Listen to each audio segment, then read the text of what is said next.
ಇವನಾರವ ಇವನಾರವ ಇವನಾರವ ಎಂದೆನಿಸಿದ್ರಿಯ ಇವನಮ್ಮವ ಇವನಮ್ಮವ ಇವನಮ್ಮವ ಎಂದೆನಿಸಯ್ಯ ಕೂಡಲ ಸಂಗಮ ದೇವ ನಿಮ್ಮ ಮನೆಯ ಮಗನೆಂದೆನಿಸಯ್ಯ.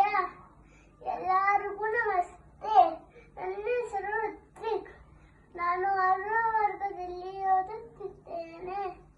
ಇಂದು ನಾನು ವಿಶ್ವಗುರು ಬಸವಣ್ಣನವರ ಬಗ್ಗೆ ಹೇಳುತ್ತಿದ್ದೇನೆ.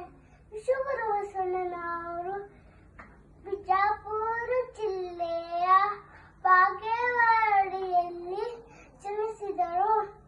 ಅವರ ತಂದೆ ಹೆಸರು ಮಾದರಸ, ಅವರ ತಾಯಿ ಹೆಸರು ಮಂದಲಾಂಬಿಕೆ. ಬಸವಣ್ಣನವರು ಅನಾನುಷ್ಠಾನದ ಒಬ್ಬ ಮಹಾನ್ ಸಮಾಜ ಸುಧಾರಕ, ಕವಿ ಮತ್ತು ತತ್ವಜ್ಞಾನಿಯಾಗಿದ್ದರು.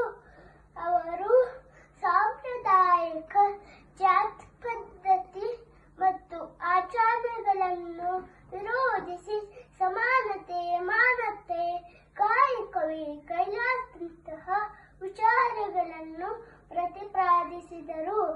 ಕಲ್ಯಾಣದ ರಾಜ್ಯ ಬಿಜಲ ಆಸ್ಥಾನದಲ್ಲಿ ಮುಖ್ಯಮಂತ್ರಿಯಾಗಿ ಕಾರ್ಯನಿರ್ವಹಿಸುತ್ತಿದ್ದಾಗ ವಿಶ್ವದ ಮೊಟ್ಟ